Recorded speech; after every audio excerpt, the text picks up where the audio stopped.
We all know that you can't believe everything you read, but at the same time, most journalists do try their level best to get the facts straight.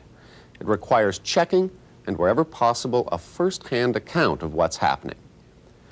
But an eyewitness account is not always possible, particularly in nasty wars on the other side of the world. And so reporters sometimes have to rely on other people's accounts.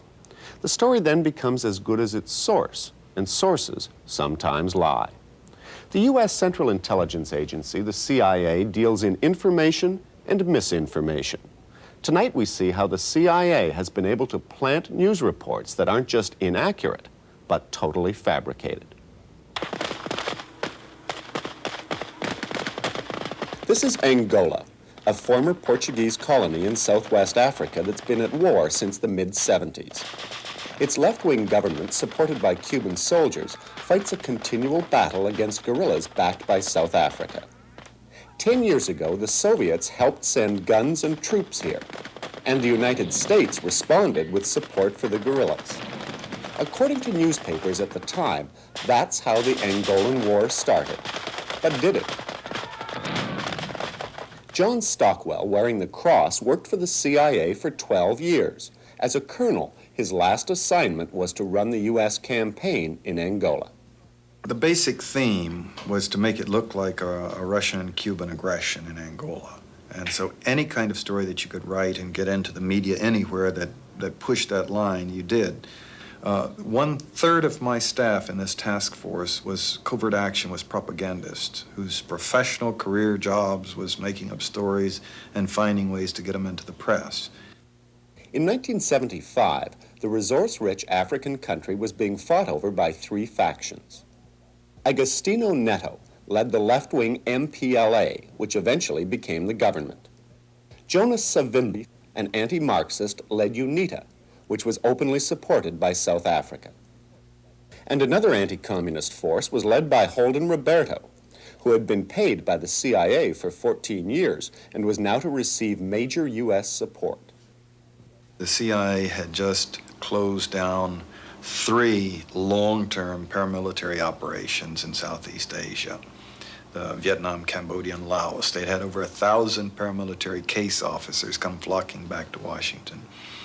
They didn't have desks for everybody, much less jobs, and morale was rock bottom low. They wanted a covert action. They wanted a paramilitary encounter.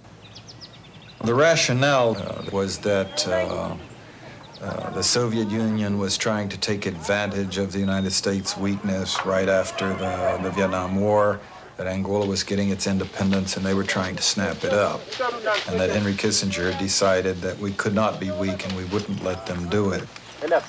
Our own files disproved that. We moved into Angola first and the Russians were responding to us. But before the CIA could move, the U.S. National Security Council had to be sold, and Stockwell helped with the briefings. The first briefings on Angola literally went, gentlemen, this is a map of Africa. Here is Angola. And then they went on with a chart to explain there are 3 liberation movements in Angola. One of them is headed by Holden Roberto. He's the good guy. We've worked with him for years, and they use literally good guy. Then the MPLA is headed by this drunken, psychotic Marxist poet, Agostinho Neto. He's the bad guy. And they used exactly so to make sure that people understood. Once the National Security Council had given its blessing, Stockwell and the CIA cranked up their propaganda machine, and newspapers around the world became unwitting accomplices in the campaign. From the CIA's headquarters, Stockwell sent his propagandists to Britain, Portugal, Zambia, and Zaire. Far from the battlefield in Angola, they wrote news releases for the 2 Western-backed factions, and these were fed into the ticker tapes of the Western media. Stockwell's CIA man also wined and dined Western journalists and gave them personal briefings. His man in Zambia was particularly enthusiastic. He ran a story that the city of Malanje had been captured by the UNITA forces, and in doing so had captured 20 Russian advisors. And they thought this would show that Russians were running the thing in Angola. There weren't Russian advisors. It wasn't a factor, and we knew that. But the story did well. The Toronto Star, like many newspapers, picked it up from Reuters news agency. It was also carried in the Montreal Gazette and in the Vancouver Sun. I remember reporting that very clearly. Fred Berglund was the Reuters reporter who filed the story from Zambia. Years later, I discovered that a little CIA misinformation expert had sat in the U.S. Embassy in Lusaka and had composed that communique, and it bore absolutely no relationship at all to truth. You've got to remember, at that stage, during a war, you're working under incredible pressure. I worked for 4 months without a day off for 16 hours a day. And all that was wanted was a flow of information. I mean, I'd done the same in the Middle East war. I was based in Damascus. And in the first week of the war in Damascus, I wiped out the Israeli Air Force 3 times over, with official statements. Reuters, with its headquarters here on London's Fleet Street, is one of the world's largest news agencies. Its international bureaus provide many newspapers with their only source of news from far parts of the globe. Well, I mean, with hindsight, some of the official statements from the side I was reporting, and I stress from the side I was reporting, but also from the side that people in Luanda with the MPLA reporting, clearly most of those statements were completely false. The CIA man in Zambia soon came up with an even better story. He had some Cuban soldiers raping some young Angolan girls. Then there was a battle, and he had that Cuban unit cut off and captured. And then he had the Cuban women, the victims, identifying their rapists. And then there was a trial, and they were convicted.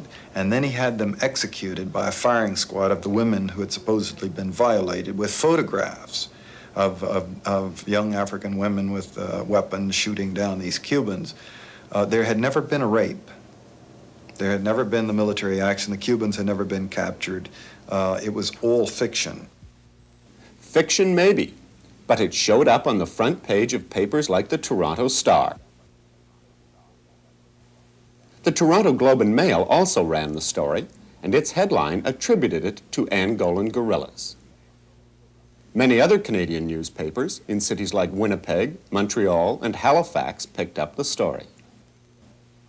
Basically, and to put it very crudely, you can publish any old crap you like, and it will get newspaper room. But despite the best efforts of the CIA, the armies it supported didn't stand much of a chance once Cuban soldiers showed up. The force led by the man who'd been on the CIA payroll, Holden Roberto, was wiped out.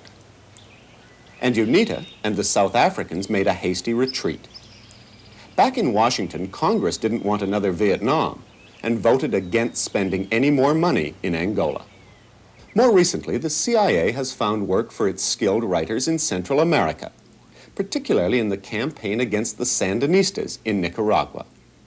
First, the arms flow story. According to President Reagan, Nicaragua supplied guns to left-wing guerrillas in neighboring El Salvador. The Sandinista dictatorship of Nicaragua, with full Cuban Soviet bloc support, not only persecutes its people, the church, and denies a free press, but arms and provides bases for communist terrorists attacking neighboring states. David McMichael was the CIA's senior analyst on Nicaragua. He was asked to write a report on the arms flow, but when he looked at the evidence, it didn't support Reagan's claims. The argument that we're dealing with here is, do these arms come through or from Nicaragua with the complicity of the Nicaraguan government? And the evidence does not sustain that. In 1981, the CIA asked McMichael for a report on the Nicaraguan press, opposition, and church. And my conclusion was that, there was a significant space for these groups to operate, but that they were in no danger of suppression or disappearance. Compared to any other Central American country, Nicaragua has by far the liveliest opposition press and media. Over 2/3, for example, of the 40-odd radio stations in the country are still privately owned and generally speak their mind. When McMichael spoke his mind, the CIA didn't like it. He was fired. But after 4 years of fighting, now the Nicaraguan government has suspended many freedoms. In the world's newsrooms, the CIA efforts at disinformation continue to turn up. In 1982, reporters were shown photographs of what the CIA said were Soviet bases in Nicaragua, identifiable by their Soviet-styled obstacle courses, training areas, and guns. I used to laugh and say, look at that Soviet-style baseball diamond over there, you know. This is almost foolish, really, to talk about this. First of all, they're not Soviet military bases. That's the whole point. The second is that a barracks is a barracks. An obstacle course is an obstacle course. The Soviet freighter Bakuriani pulled into the Nicaraguan port of Corinto today, carrying a mystery cargo which could lead to a showdown between the Sandinista Just over a government and year the ago, re-elected Ronald on the Reagan. day President Reagan was re-elected, his administration came up with another Nicaragua story. This one had to do with Soviet MiG fighters, which Washington said had been shipped to Nicaragua in some mysterious crates detected by satellite surveillance. The result was more headlines. But as the story developed, doubts began to emerge. Ronald Reagan had a warning today for Nicaragua and for the Soviet Union. Reagan said the U.S. still cannot confirm reports that Nicaragua has received a shipment of MiG-21 jets. But he said if the reports turn out to be true, the U.S. would take a very dim view. The Nicaraguan government has denied that crates taken off a Soviet freighter today contain any warplanes, and it's accused Reagan of trying to whip up an invasion fever. By week's end, U.S. officials were saying there weren't any MiGs after all. It's the usual thing. The charge makes the headlines. The retraction makes the inside pages. 8 or 10 days later, it's revealed, well, MiGs weren't on the way, but that's no longer a headline. So what one is left with is the overall impression from the screaming headlines of the week earlier that Nicaragua continues to represent this enormous danger to the security of the United States. This nation of 3 million impoverished souls, half of whom are under the age of 15, Well, I would say people are very silly if they believe everything that newspapers tell them, and I think probably anybody who buys a newspaper needs a course on how to read newspapers.